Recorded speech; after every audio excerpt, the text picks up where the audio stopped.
Para entrar de lleno con el tema de la evaluación de los aprendizajes, técnicas e instrumentos, y les decía también el enfoque formativo de la evaluación, pues lo más básico es empezar por qué es la evaluación. En esos términos, la evaluación, en este caso, aplica en distintos rubros de distintos aspectos sociales, económicos y demás. Para la presentación de hoy y para el examen, el ámbito que nos interesa, el ámbito que más nos debe de importar, es la cuestión de la educación. En este caso, tendríamos que hablar de la evaluación educativa. La evaluación educativa básicamente nos dice que es un proceso que es integral, es decir, que aborda distintos aspectos, que además es sistemático, es decir, que tiene ciertos elementos que hay que considerar para que pueda considerarse como evaluación educativa, y que este proceso nos sirve para recopilar información a través de distintas metodologías, de distintos métodos, de manera rigurosa. Esto quiere decir que para que podamos llamarle evaluación educativa, debemos de cumplir con ciertas orientaciones y ciertas directrices que nos van a llevar precisamente a desarrollar una evaluación educativa. Esto con la intención de conocer, de analizar, de establecer juicios, que esto implica el juzgar el valor de un objeto educativo que está determinado. Y esto no es una invención nuestra, no es una invención mía, sino que está contenido en el programa, no en el programa, sino más bien en documentos que están avalados por la Secretaría de Educación Pública. Una vez que definimos qué es la evaluación educativa, pues también tendríamos que hablar acerca de la evaluación de los aprendizajes. Si bien la evaluación de los aprendizajes está relacionada con la evaluación educativa, desde luego, pero en la cuestión de la evaluación de los aprendizajes, ahí estamos acotando todavía más el tema del que vamos a hablar el día de hoy. En este caso, la evaluación de los aprendizajes nos dice que es el proceso que permite obtener evidencias, elaborar juicios y brindar retroalimentación. Estas tres categorías son de suma importancia, es de suma importancia que ustedes las tengan presentes, ya que la evaluación como tal debe permitirnos recabar evidencias, y las evidencias, pues aquí no confundamos. Regularmente en algunos espacios las evidencias se cree que son únicamente evidencias fotográficas, imágenes de cosas que se hacen. Sin embargo, no solo es eso. Las evidencias también tienen que ver con trabajos que realizan sus alumnos, alumnas, cuadernos, libros, listas de cotejo y demás instrumentos de evaluación, exposiciones, todas estas actividades que desarrollan niños y niñas, y también ustedes como docentes, también tienen que ver con evidencias para la evaluación de los aprendizajes. Elaborar juicios básicamente quiere decir que ustedes, a partir de esas evidencias, van a generar inferencias, conclusiones que les van a ayudar a tomar decisiones para brindar retroalimentación. Y en este caso, la retroalimentación no hace referencia, como a veces también se cree, a escribir una calificación en el cuaderno, en el libro del alumno o la alumna, o a ponerle muy bien o bien hecho o excelente, sino que la retroalimentación hace referencia a este proceso en el que la o el docente, dependiendo del tipo de evaluación, cuestiona al alumno o alumna respecto al trabajo que acaba de hacer, respecto a las actividades que está desarrollando, con la intención de que de manera autónoma pueda identificar las áreas en las que puede mejorar, estas áreas que está haciendo bien, pero que tal vez pudiera fortalecer. Y en este caso, la retroalimentación es absolutamente necesaria si es que estamos hablando de una evaluación de los aprendizajes con un carácter formativo. Ahora, esta cuestión de la retroalimentación es acerca de los logros sobre el aprendizaje a lo largo de la formación. Y aquí es donde podemos ver de manera más enfática esta cuestión de la evaluación con carácter formativo. Desde esta perspectiva, entonces, la evaluación de los aprendizajes es inherente o debiera ser inherente precisamente a los procesos de enseñanza y aprendizaje. Si estamos emprendiendo un proceso de enseñanza-aprendizaje sin una evaluación con carácter formativo, sin una evaluación de los aprendizajes, entonces este proceso de enseñanza-aprendizaje carece de este sentido evaluativo y por tanto difícilmente se podrá mejorar a partir únicamente de las suposiciones o de un planteamiento unidireccional de parte de las y los docentes. Ahora, dentro de la evaluación tenemos que abordar ciertas categorías para distinguir a qué nos referimos con cada una de ellas. A veces se considera que evaluar se remite a asignar una calificación, a medir, a estimar o a una acreditación, es decir, pasar de un grado al otro, de un nivel al otro, entre otras cosas. Aquí vamos a hacer una distinción al respecto. Primero, la medición se refiere exclusivamente a asignar un valor numérico, a obtener un puntaje que regularmente se asigna por parte de las y los docentes. No necesariamente es así, pero regularmente es así como se concibe. Ahora, desde esta perspectiva, la medición, si bien en muchas ocasiones es parte de la evaluación, si nos quedamos en esta medición, entonces no estaríamos hablando de una evaluación formativa. Es más, ni siquiera estaríamos hablando de una evaluación. Después tenemos a la estimación, que en este caso es emitir un juicio con base en evidencias. ¿Qué quiere decir un juicio? Bueno, sacar conclusiones a partir de una observación que estemos realizando sobre una exposición, por ejemplo, sobre un trabajo en equipo, y a partir de eso pudiéramos estimar de manera arbitraria, incluso pudiera ser, cuál es la medición, la calificación o evaluación de determinado estudiante o determinado desempeño de la o el estudiante. Y esto nos lleva también a que hay otro concepto que regularmente se confunde con lo que implica la evaluación, que es la calificación.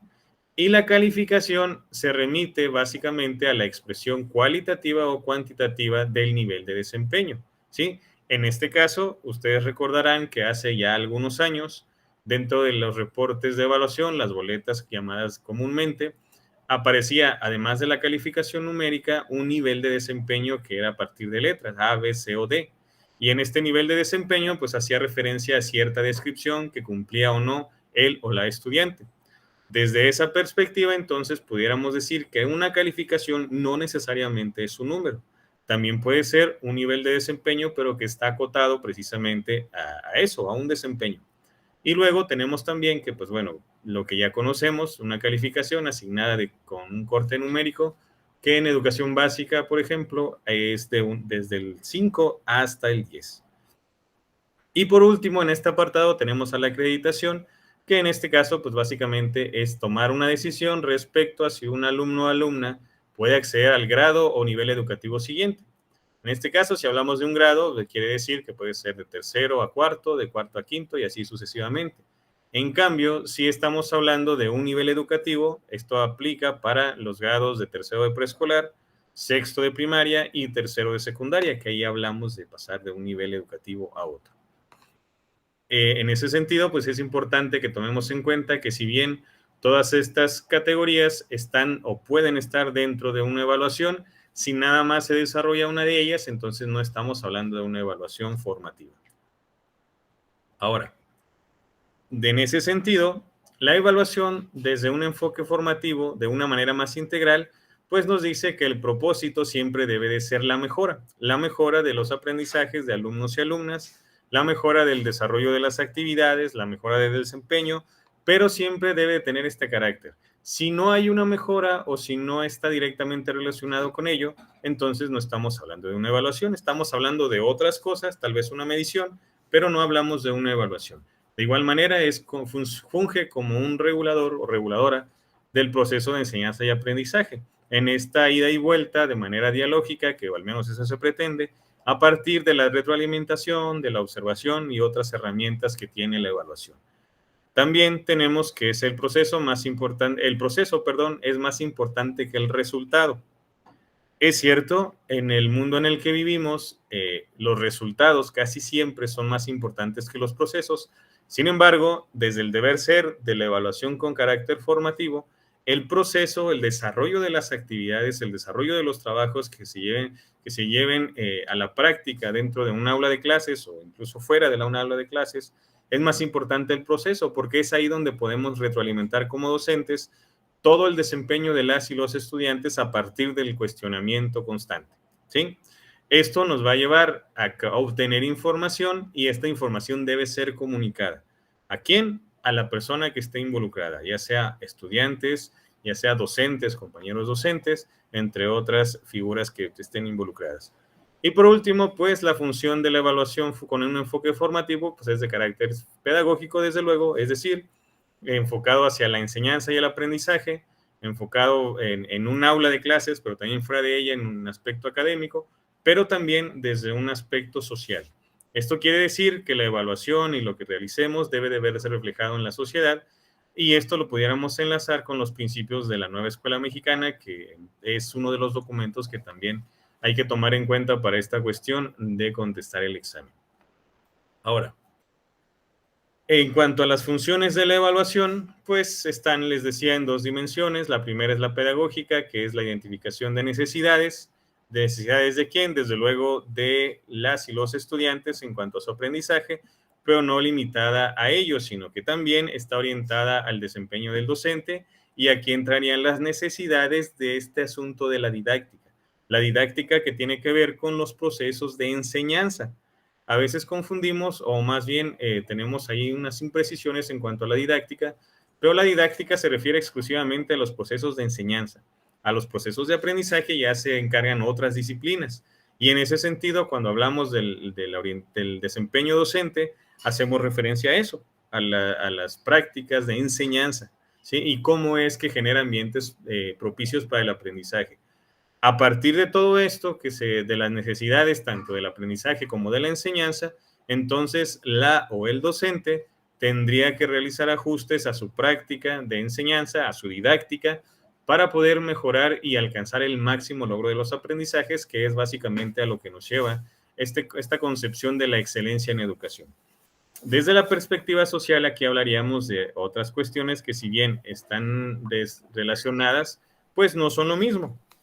Aquí, de lo que se trata es que a partir de la evaluación con carácter formativo se generen oportunidades para seguir aprendiendo. Es decir, que la evaluación no concluya con el asignar una calificación, sino que sirva como la provocación para que, si hay algo que no quedó del todo claro, que pudiera mejorarse a partir de la evaluación o de los resultados de la evaluación y del análisis del proceso, pues entonces se creen oportunidades para seguir aprendiendo. Esos temas que a lo mejor se quedaron en el tintero, esas cuestiones que tal vez pudiéramos identificar como que es necesario reforzar, entonces para eso nos sirve la evaluación, para generar estos espacios para seguir aprendiendo, las oportunidades para seguir aprendiendo. Y esto se va a llevar a partir de la comunicación de los resultados obtenidos de todos estos análisis, ¿sí? Este asunto de la evaluación también nos sirve para calificar y describir este asunto de la evaluación nos lleva a una conclusión.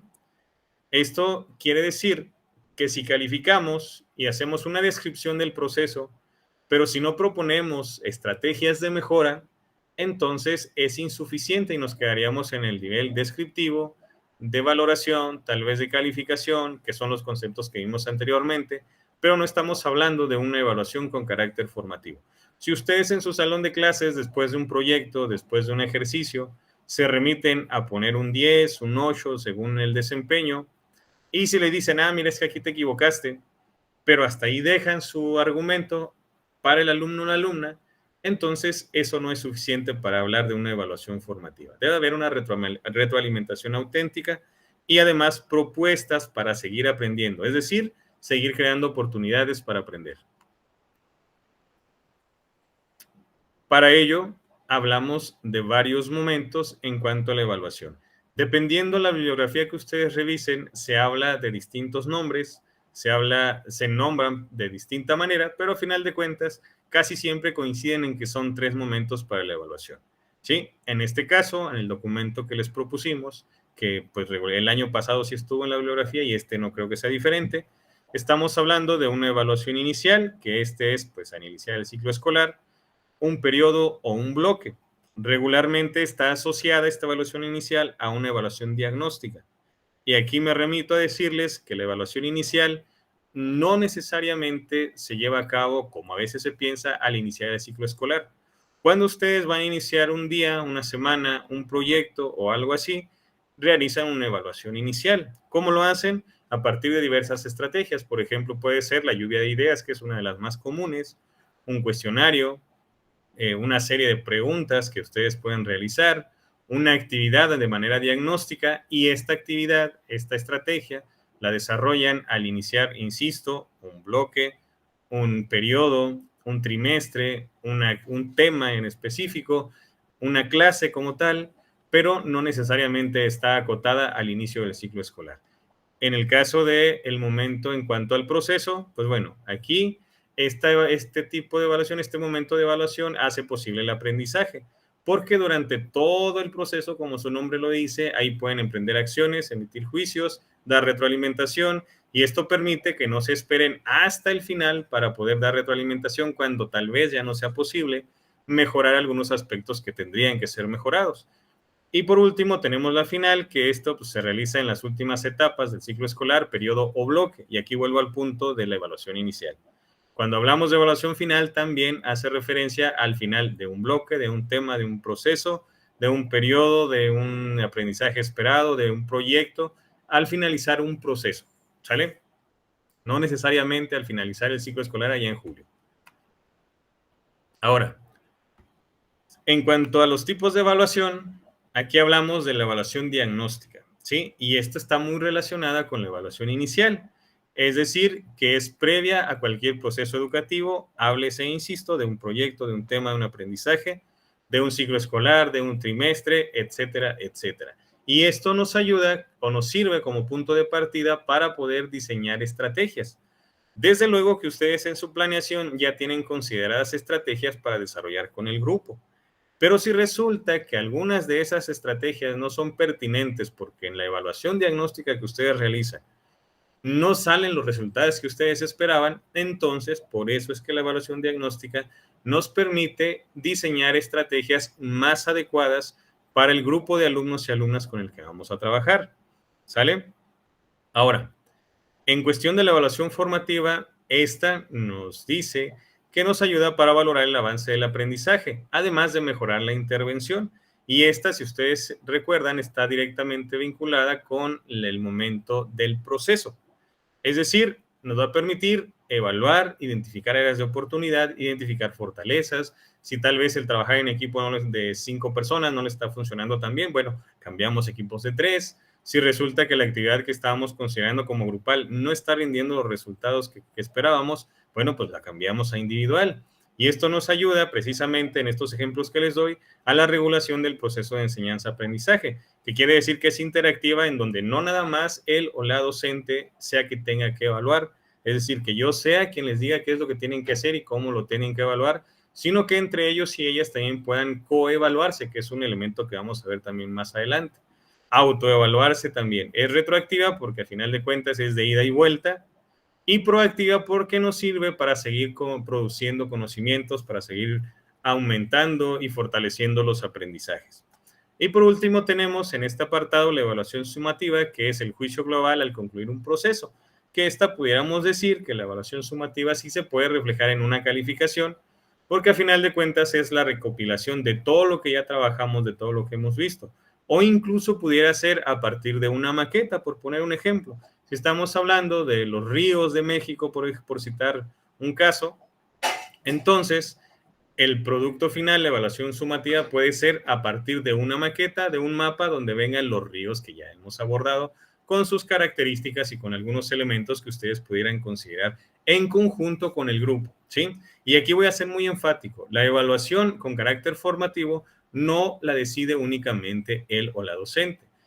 Lo más adecuado sería que se consense con alumnos y alumnas y preguntarles cómo les gustaría ser evaluados y evaluadas. Es más, darles un abanico de posibilidades. A ver, ¿quién quiere ser evaluado o evaluada con una maqueta? ¿Quién quiere ser a partir de un mapa? ¿Quién quiere ser a partir de un ensayo? Todo esto, todas estas posibilidades que ustedes le brinden a alumnos y alumnas le están abonando a la evaluación, desde un enfoque formativo, ¿sí? Y esto, desde luego, les va a permitir la recolección de información para generar resultados y darlos a conocer a alumnos y alumnas. Y aquí se me pasó a comentarles un asunto muy importante desde el carácter formativo de la evaluación. Cuando ustedes emprendan un proceso, un bloque, un trimestre o cualquier situación, un proyecto, ustedes tienen que dar a conocer y ponerse de acuerdo con alumnos y alumnas respecto a lo que se va a evaluar, ¿sí? Si van a evaluar con una rúbrica el trabajo que se va a realizar, las y los estudiantes tienen que conocer esa rúbrica, porque desde esa perspectiva ya van a saber qué es lo que se espera del trabajo de ellos y ellas. Si van a evaluar con una maqueta, también. Si van a evaluar con un ensayo, lo mismo. Si van a evaluar a partir de la observación del docente, las y los estudiantes tienen que saber qué es lo que les van a observar. ¿De acuerdo? Ese es uno de los aspectos más importantes de la evaluación formativa. Ahora, en cuanto a los elementos de la evaluación, bueno, aquí hablamos de varios aspectos. Primero, ¿qué se evalúa? Pues aquí evaluamos, al menos hasta ahora, hasta el programa de estudios que está vigente, evaluamos los aprendizajes esperados y esos aprendizajes esperados están en el programa de estudios independientemente de que sea el del 2011 o el del 2017, que son los dos programas que están vigentes. ¿Para qué evaluamos esos aprendizajes esperados? Pues básicamente para aprender, para mejorar los procesos de enseñanza-aprendizaje y, como ya lo había mencionado, para crear oportunidades para el aprendizaje. ¿Cuándo se evalúa? Aquí hablamos de un proceso cíclico, que bueno, en este caso yo más bien diría que es un proceso en espiral, porque el cíclico nos regresa al mismo lugar siempre, pero el espiral nos lleva hacia un avance constante. Desde luego que aquí nos vamos a basar en lo que dice el documento, que pues, es el aprendizaje desde que se evalúa en un proceso cíclico, ¿sale? Y ahí se evalúa al inicio, durante el proceso y al final de todas las acciones que ustedes emprendan en pro del aprendizaje. Y el juicio de valor se emite respecto al desempeño y no a la persona. Aquí probablemente les aparezcan algunas preguntas, algunos reactivos que les hablen de evaluar tal vez el uniforme, tal vez la conducta, el cómo vienen peinados, el cómo hablan, pero la realidad es que las y los maestros que evalúan o que utilizan como criterios de evaluación, entre comillas, el uniforme, la conducta, la asistencia y demás, en realidad no estamos evaluando aprendizajes. Estamos midiendo y registrando características personales del alumno o la alumna, ¿sí? Pero no aprendizajes. Por eso, aquí, para emitir un juicio de valor en torno a la evaluación formativa, entonces tendremos que evaluar los aprendizajes, el desempeño, más no a las personas. Y para ello tenemos que establecer criterios claros. ¿A qué se refiere con criterios claros? Por ejemplo, si ustedes dejan una maqueta y resulta que van a evaluar, retomando el ejemplo de los ríos de México, van a evaluar que estén todos los ríos, que la maqueta la haya hecho el alumno o la alumna, que la entregue en tiempo y forma y que cumpla con los requisitos en cuanto a los nombres de los ríos y demás. De acuerdo, y hasta ahí le dejamos. Pero resulta que a un estudiante que tiene, en este caso, la maqueta cubre todos los requisitos, ¿de acuerdo? Todos estos que les acabo de enlistar, pero no está coloreada, no tiene tantos detalles así como lentejuelas o brillitos o demás. Y la de otro estudiante sí tiene todos esos requisitos, pero además tiene brillitos, tiene dibujitos, tiene todo eso. Y ustedes le asignan un mayor puntaje o un mejor desempeño al que le puso todos estos brillitos y demás, que al que entregó con todos los requisitos porque se ve más bonita la de los brillitos. Bueno, en este caso, como los criterios no fueron claros, la creatividad, los brillitos y los detalles extra no eran algo que estuviera considerado en la evaluación que ustedes mostraron a sus alumnos y alumnas al inicio. Por tanto, estos criterios que le agregó extra no debieran ser motivo para un mejor desempeño que el que no le agregó todos esos detalles, ¿sí? Por eso los criterios deben de ser claros desde el principio y establecerse de manera colectiva, de preferencia. Ahora, en cuanto a los elementos de la evaluación, continuamos. ¿Cómo se distribuyen las responsabilidades de la evaluación? Bueno, pues en este caso, como les decía, la responsabilidad no es únicamente de las y los docentes. También alumnos y alumnas tienen responsabilidad, primero, porque deben de cumplir con todas las actividades, segundo, porque deben de ser partícipes en la selección y, de ser posible, en el diseño de los instrumentos de evaluación, además de los mecanismos para evaluar. Madres, padres o tutores, primeramente estando informadas, informados, y también participando en lo que se les solicite a partir del carácter formativo de la evaluación. Desde luego, autoridades escolares y autoridades educativas de las entidades. Que ustedes van a decirme, bueno, pero eso, pues, ¿dónde pasa o cuándo pasa? Bueno, pues esa es otra historia, pero desde el deber ser, así está establecido. ¿Y qué se hace con los resultados de la evaluación? Primero, se toman decisiones para mejorar durante el proceso, se mejora el desempeño tanto de estudiantes como de docentes y se identifican las áreas de mejora, ¿sí? Esto a partir de un carácter formativo de la evaluación. Ahora, en ese sentido, nos remite a ver, todo eso es evaluación y para qué y tipos y demás. Bueno, pero ¿quiénes evalúan? Las formas de evaluación están las evaluaciones internas, las evaluaciones externas y las evaluaciones participativas.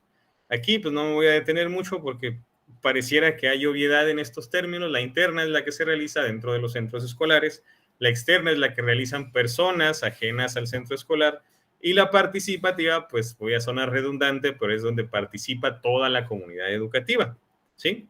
Ahora, en cuanto a los tipos de la evaluación, está la autoevaluación, la coevaluación y la heteroevaluación. La autoevaluación es cuando una persona realiza una evaluación de sí mismo, de sí misma. La coevaluación es cuando se realiza entre pares, puede ser entre alumnos y alumnas, puede ser entre docentes, entre directivos, pero la característica es que tiene que ser entre pares. Por ejemplo, si un alumno o alumna evalúa a un docente, ahí ya no hablamos de coevaluación. Si un docente evalúa a un alumno o alumna, tampoco hablamos de coevaluación. Tiene que ser en igualdad de circunstancias, es decir, entre pares. Y la heteroevaluación, pues el ejemplo más común, que es el que casi siempre se lleva a cabo, o al menos en la mayoría de las escuelas que yo conozco, es la heteroevaluación, que es donde él o la docente, dentro de un grupo de clases, evalúa a las y los estudiantes. ¿Cómo? A partir de distintos mecanismos, estrategias, técnicas e instrumentos. ¿De acuerdo? Ahora, pasando a cómo se evalúa, pues aquí existen distintas estrategias e instrumentos y en este caso se distribuyen, de acuerdo al documento que revisamos, en informales, semiformales y formales. En el caso de informales, tenemos que está la observación, el diario de clase y las preguntas orales.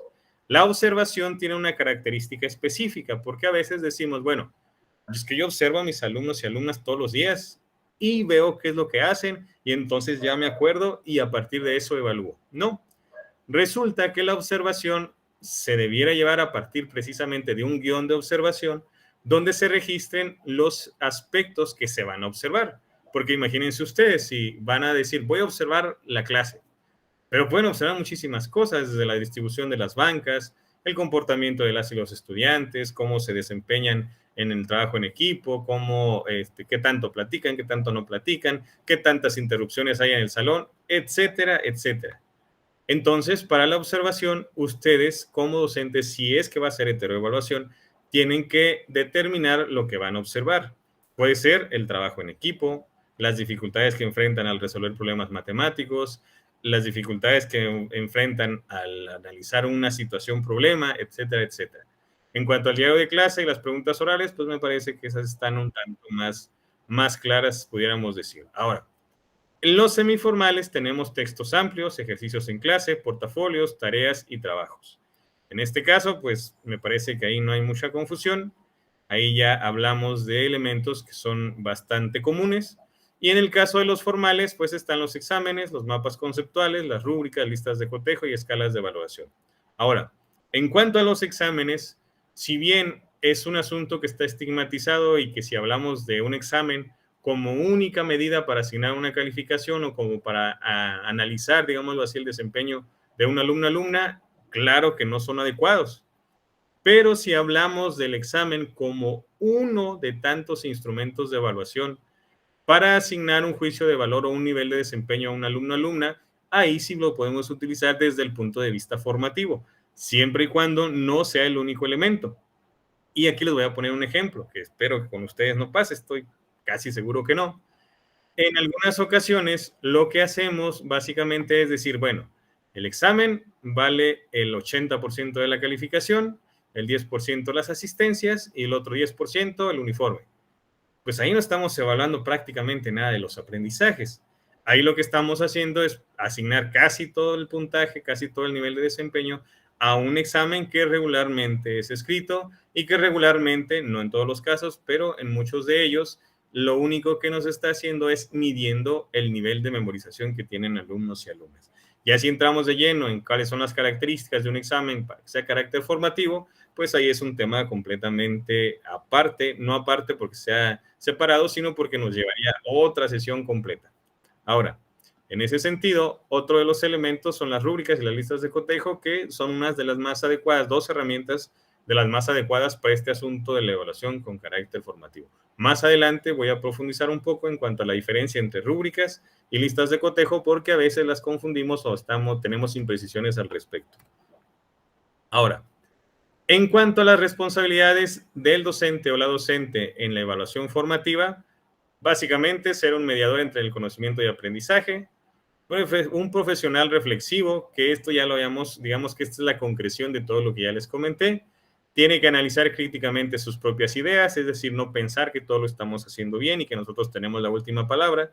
Es difícil quitarse esta idea de que como somos maestros o maestras, pues ya lo sabemos todo y nadie puede opinar más sobre ello, pero es necesario. De igual manera, tienen que prestar ayuda pedagógica de acuerdo a las necesidades de las y los estudiantes y establecer como meta educativa la autonomía y autodirección de sus alumnos. Esto quiere decir que una de las finalidades de la evaluación es generar precisamente alumnos y alumnas autónomos y autónomas, no en el sentido de que hagan lo que les dé la gana, sino que sean capaces de aprender por sí mismos, por sí mismas, y de identificar en qué áreas pudieran mejorar de manera autónoma. Ahora, desde un modelo de evaluación con un enfoque formativo, pues aquí hablamos de establecer y comunicar criterios de evaluación, eso ya lo mencioné, identificar dónde están los alumnos y alumnas y hasta dónde pueden llegar. Y esto quiere decir que las actividades que ustedes pongan en práctica, los instrumentos de evaluación, no, dos cosas. No pueden ser tan fáciles que no impliquen un reto y que les impida llegar a la zona del desarrollo próximo, esa de la que hablaba Vygotsky, y tampoco tienen que ser tan difíciles que no se puedan realizar, porque eso genera frustración y además genera desinterés en las actividades de aprendizaje de las y los estudiantes. ¿Sí? Hay que tener bien en cuenta estas características. Ahora, también se debe retroalimentar y supervisar el propio desempeño. ¿De quién? De él o la docente. Ahora, en cuanto a la ética de la evaluación, pues la ética básicamente está relacionada con ese respeto a alumnos y alumnas, ese respeto de los procesos, de las personalidades, de los ritmos y demás.